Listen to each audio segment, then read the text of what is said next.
So every buyer wants to get into the dream house, the one that's hot, that's priced right, that's right where they want it to be. That's And right. I think Patricia and I are listing. Actually, I listed and she's helping me in a listing Montebello that I think hits I think the best price value of a home in a nice area, Montebello. As a result, we've had a couple open houses, a lot of activity. And so today we want to talk about open house etiquette. And when she suggested that term, I thought, is there etiquette at open house? Of course there's etiquette at open house. I'm Bill There Gross. is. I'm Bill Gross Probate, along with my good friend and colleague. Yes, Patricia Castillo. Or What is Pat. open house etiquette? A lot of people call me Pat. Pat. Yes. So this, I mean, I've seen this happen at different properties, not just the one that we've listed, but properties that are really hot and people coming to the open house. And what we wanted to talk about today was the etiquette for a buyer at an open house, because as a listing agent, you have to remember when you're walking into the open house who that agent is representing, right? They're representing the seller. And so when I have a buyer come in, whether they have an agent or not, I had many buyers that were unrepresented. And then I had buyers that were waiting for the realtor to show up. And you want to position yourself in the best possible way when you are a buyer looking to buy a home, especially when you walk into a home and you feel that connection and you love it. You don't want to put all your cards on the table, because part of this process is negotiating. And if the listing agent can see your excitement and feel that urgency that you're pushing off to them, they're going to use that during the negotiation process. Because ultimately, when a buyer comes in and they really love a home, they say things that I think just slip out because of the emotion. And I saw that this weekend. So some of the questions that I received were, if I offer 50,000 over the price, will your seller accept it? Is that good enough? I had another buyer that said, we're going to pay cash. Just give me a number that would make sense for your seller. And so these are things that stay in my head when I'm looking at offers and I'm thinking, oh, this is the buyer that was willing to go over. Or they send you a loan approval. Let's say the home is not this property, but let's say just in general terms, let's say a property is listed at 700,000, 800,000, and they send a loan approval for $1 million. Now the listing agent knows that the buyer can come up in price, right? So I had a buyer's agent call me today and say, "Oh, my buyer, our listing is at 625, and it's going to go for, I think, over 700 based on what we've seen, but you never know. That's my guess." And the buyer's agent say, "Oh, my buyer's pre-qualified up to $1 million." I'm all, "Well, great, bid $1 million, get that right. house." Send it in at $1 million. Yes, we'll take it. We'll gladly take your offer at $1 million. Gladly, my seller would be thrilled. Right, exactly. I tell the listing agent, the lender, always make it for the exact amount of our offer. And if they have to write it 5 times, that's what they're getting paid for. Like, that's the deal, is to get the deal. It's not just to get the loan once we have the deal. The deal is to help us get the deal. Right. So some of the other questions were, have you received offers? How many offers do you have? And while those questions are important, it's really going to come down to your offer and how you and your agent are structuring your offer. Because if a listing agent has received 10 offers on a property, what does that really matter if your offer is strong and it's prepared and it's well put together and it's competitive? Then it's going to be considered, right? So you don't have any clue what the other 10 offers are going to look like. So in a way, knowing that information as a buyer, I think could actually cause some additional stress, because now you're thinking that you're up against 10 other buyers. And the truth is that maybe half of those offers are investor offers. They might be lowball offers. Some of the buyers may not qualify. They might have an old loan approval that hasn't been updated, and they may have a different interest rate when they qualified 3 or 6 months ago. And so those are things that would disqualify a buyer.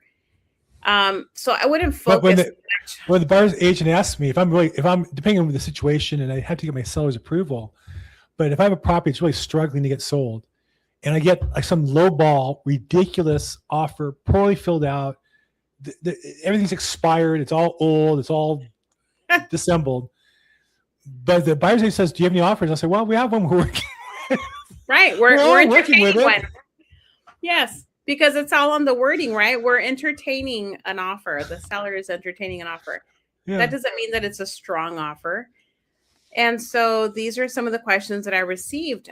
Is your seller considering giving any concessions, any repairs, credits for repairs, any concessions for closing costs? So these are things that could work against you, because I always say just put it in your offer, send in your offer, do your best, submit your highest and best offer, because some buyers may be approved for 800,000. Doesn't mean that they want an $800,000 payment. They may be shopping for a home in the 600 range, 700 range. And so we could say, no, the seller's not giving any credits for anything. But at the end of the day, once the negotiations are happening, all the inspections are done, it's yet to be seen, right? We don't even know when we're listing a home unless we've already had a property inspection done, but we don't know what's going to come up on the property inspection. The seller may be surprised. They might have thought, we're not giving any credits for anything, and something may be discovered on the home inspection where the seller says, "Wow, I didn't even know that was happening with my property." Sure, I'm going to give them a small credit to help out with this unknown defect to the property. So don't worry about how many offers the listing agent has received. Don't worry about asking if I offer 50 or 70,000 over, because you may have buyer's remorse later. I've seen that happen as well. Buyers offer over asking, they get the house, their offer's accepted, they open escrow, and now all the weight starts to settle. Oh, I just offered 70,000 over this house. Am I overpaying? Can I afford this? What else am I going to have to pay? Right? So all of these things start to get into your head as a buyer, and it becomes very stressful. Well, that's good insight. So I think again, that's why you want to have a professional real estate agent. I think real estate is like one of those things you can do it on your own. You just can't do this on your own. I mean, theoretically, every seller, every house I've had this year could have done it on their own. There's services we can pay money and put in the MLS and make it look like you're an agent, and you could buy your own logo and make pictures and input it. And the problem is you just can't really do that on your own. You don't really see the full picture when you buy one house in your lifetime, or one every 10 years. The business today is way different than it was the last time I bought a house. That was 2 or 3 years ago. So, Right. it's that's why you need professionals who are in this. Because for me, my business is changing every day. Something changes almost every day in this industry, and you want people who are involved in the market and committed to helping you rather than trying to do your own. In fact, I saw something because I'm curious your insight on this, or what you thought. I have a podcast I do on the real estate market update. One of the things I saw is, we all know the power now in the real estate market of Zillow and Redfin, and Compass has bought a lot of real estate companies. They're kind of being one of those big, giant monopolies. So Rocket Mortgage is a large mortgage lender who works with Redfin. They claim that 50% of Redfin buyers agents' loans go to Rocket Mortgage, or almost 50, I think 41% go to Rocket Mortgage. And I'm thinking, it's one thing when clients ask you for a referral, it's not guaranteed. Many clients come with a lender before they come to you as a buyer's agent. Right. What does it sound like to you? I'm just curious of your thoughts. You deal with, on the listing side, as listing agent. I know on the buyer side, buyers, often you refer a lender. We have Shannon here who we promote, but he doesn't get all our business. They get half of our business because it's not like that. What are your thoughts when you see this kind of corporate convergence, and the agents are kind of pushing their lender so hard that half of them use their lender? What do you think about that? Well, I think that they're definitely trying to steer the customers so that they can grab the business of the loan and of their agents representing the buyers. Um, the other thing that I've experienced is a buyer, they're pretty savvy these days. And just because they're getting an offer from, let's say, Rocket Mortgage or even Zillow, there are a lot of flex teams out there that are getting leads from Zillow, and they're offering to get them pre-approved by Zillow so that Zillow gets the business, right? Same thing with Rocket. But buyers are pretty savvy. They're making their comparisons. They're also checking with their own financial institutions, whether it's a credit union or Mm. their own bank where they have their checking account. So I've had buyers that have said, well, I was offered a loan approval by, let's say, Zillow or another financial institution, but I feel like I'm getting a really good deal by, this other broker or my credit union. And Right. so the buyer ends up doing a lot of their own investigation, and they're seeing how they can lower the interest rate. Because if you're going to buy down the interest rate, you can do that with any lender, right? So to answer your question, I don't think that it's that high. I think that maybe some of these companies are saying that they're getting that high of a um, return from these buyers that are using their mortgage department, but it could be also marketing, right? Like we're saying that we're getting almost 50% of buyers are using our mortgage company, but the rates are the rates.